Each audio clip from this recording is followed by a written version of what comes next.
éviter les effets dangereux de l'éblouissement, vous évitez de regarder les feux du véhicule en face et vous dirigez votre regard sur la droite de votre voie de circulation du véhicule situé derrière vous. Vous mettez votre rétroviseur intérieur en position nuit à l'aide du réglage correspondant. Les véhicules sont équipés d'un rétroviseur intérieur avec un mode anti-éblouissement automatique. Réponse A et C. Le feu rouge clignotant précède l'abaissement des demi-barrières avant le passage d'un train. Passager titulaire d'une carte spécifique permettant l'arrêt ou le stationnement des personnes handicapées. C'est le cas de ce véhicule qui dispose de cette carte apposée derrière le pare-brise. Obstacle, il faut en moyenne 1 seconde entre le moment où vous l'avez vu et le moment où vous allez réagir. Ce temps s'appelle en général le temps de réaction. La distance parcourue pendant le temps de réaction dépend de la vitesse du véhicule. Plus la vitesse est élevée, plus la distance parcourue est importante. Elle dépend aussi de votre forme physique. Si vous êtes anxieux, alcoolisé ou sous stupéfiant, votre temps de réaction sera plus long. En pensant par cycliste en commun commence à se déplacer dans votre voie pour dépasser un véhicule arrêté. Vous prévoyez que ce bus va mettre un certain temps pour dépasser le véhicule blanc arrêté le long du trottoir. Vous ralentissez et vous vous préparez à vous arrêter au 50, ce qui vous oblige à empiéter sur la voie de gauche. Or, dans cette situation, la visibilité vers l'avant est insuffisante. Vous ne dépassez pas et vous attendez d'avoir une visibilité suffisante pour le faire. Réponse B.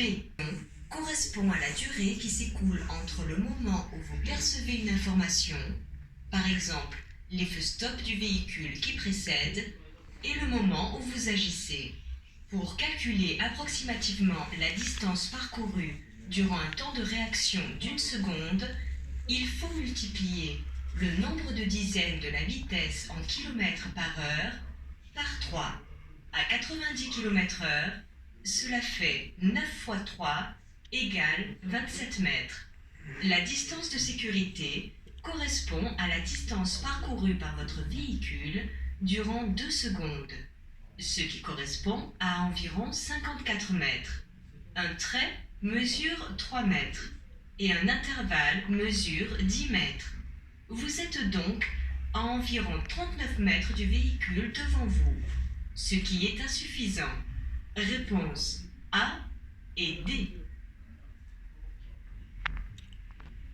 En zone B, le feu est au vert, mais en zone A, un piéton s'avance vers la chaussée et ne regarde pas dans votre direction. Vous réduisez donc votre allure et vous vous préparez à vous arrêter. Réponse A. La vitesse maximale autorisée pour les motocyclistes en circulation interfile est de 50 km/h. La différence de vitesse entre les automobilistes est C.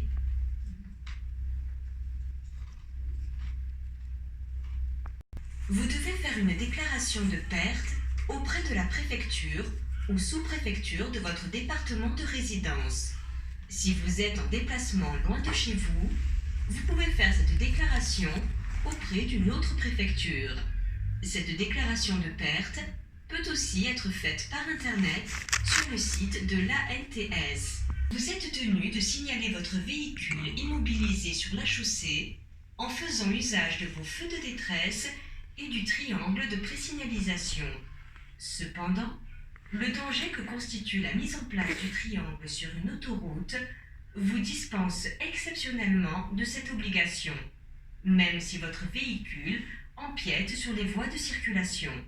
Réponse B et C. En compte pas dépasser l'extrémité avant de votre véhicule afin de ne pas percuter un autre usager. Réponse B.